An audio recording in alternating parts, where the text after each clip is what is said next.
I have a 2016 Chevy Suburban LT, four-wheel drive. I'm going to do front brake pads and rotors. What you need to do is jack it up and support it properly and remove your front tires. The lug nuts are at 7/8, okay? So here we are. Need to remove the front caliper. It has two bolts on it, one here and one there. They're caliper mounting bolts. And these are a 19, excuse me, these are a 19 millimeter. So once you got them removed, then you can go ahead and remove your caliper. You have to get yourself a flat blade screwdriver and pick them up a little bit like that.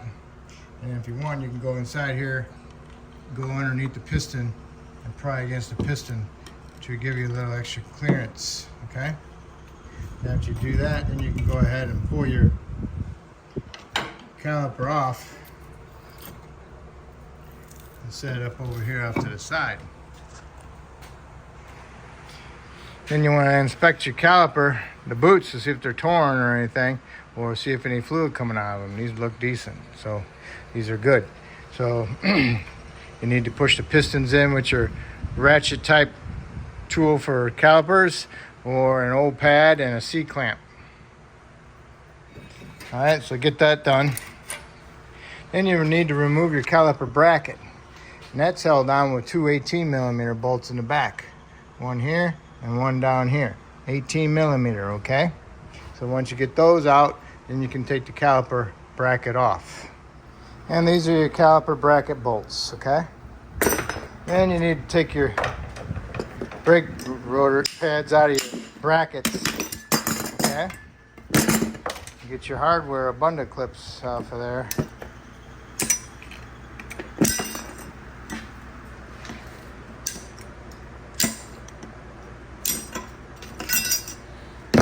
Alright, make sure these are free also.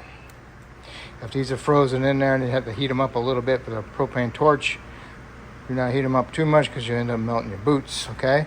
Otherwise, you have to replace them. Now, inside there is all rust. You need to get that rust out of there and put some fresh coat of paint on them, okay? And when you're done doing that, go ahead and pull your slide pins out, clean them up, and put some fresh coat of Sil Glide on them, and make sure you put some on the boot as well to help keep the dirt and rust out. Next you need to do is remove your rotor. Sometimes they're held on with a retaining bolt. This one's been done before, so I need to take my rotor off. This one's free. If they're not free, they're bonded on there. Have to smack them with a mini sledge. You can hit them right here. If you're going to replace it, that's fine. The vibration loosens them up. Rotor is off. Now the hub is all rusted. You need to get it cleaned up. Somebody's been in here before and they didn't put any anti-seize in there, so this is why it's all rusty. Okay? So I'll use a die grinder with a sandpaper disc on it. New one and a used one. Used ones get right in there because they're smaller. The new ones, they get the big chunks off. Try not to grind down the metal part. Just try to remove the rust and scratch it, get it nice and shiny. And then I use the wheel stud one also and do a final cleanup with that. And I'll use my angle die grinder to get inside here to clean my brackets up. Okay? Use whatever you can. Here's my caliper bracket, got it cleaned up. Now all I do is get and put some paint on them and put some Sil Glide on my slide pins. And here's my hub, got my hub cleaned up. Like I say, you don't want to grind down on it, you just want to remove the rust. And then after you get it all cleaned up, you need to put a fine film of anti-seize on it before you put your rotor on it. And then when you go to put your rotor on, make sure you use soap and water to wash off the oil, shipping oil on the rotors, okay? Here's my caliper bracket. I got some paint on it, and I rubbed it, my pins in some Sil Glide, work it in there, work it back and forth. Make sure there's some on that, get on that boot, and make sure it clips into the boot also.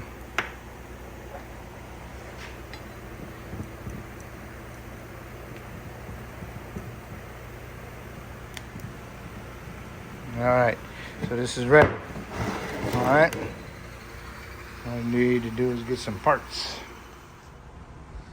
I have NACs on my hub. Got my pistons pushed back in. So now I need to do is wash my rotor, my new one, get the shipping oil off of it, and then I can get my caliper bracket up in there. And you gotta make sure you get your hardware installed properly. And there it is.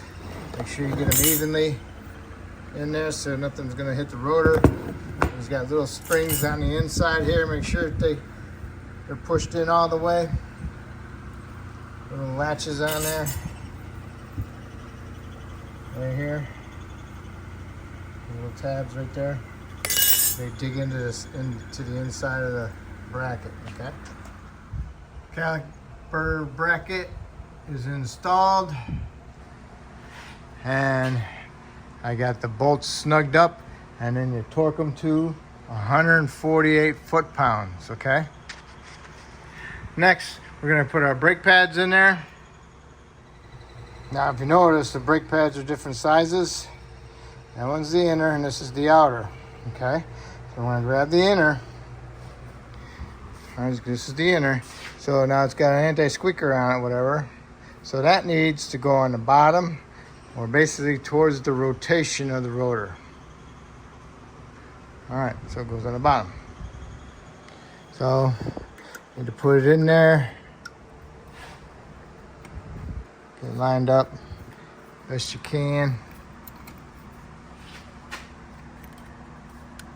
Get in. Can't really see it too much, but what I'm trying to do is push on that abundant clip. I'll show you on the outside here. A little bit more easier, because you got this acts like a spring, and this is a spring that pushes against you. So basically you need to get it in at an angle like that a little bit. Line that up on top. See how that's a spring hitting that, and then twist it a little bit. Can't have it done too much because then it gets at an angle. There we go. Just a little bit of an angle. Boom. Goes right in there.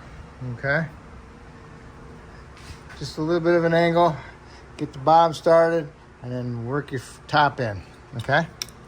Now that you got that in there, now you need to go ahead and grab your caliper and put your caliper over it, and make sure you push in your slides so you get the caliper all the way over it.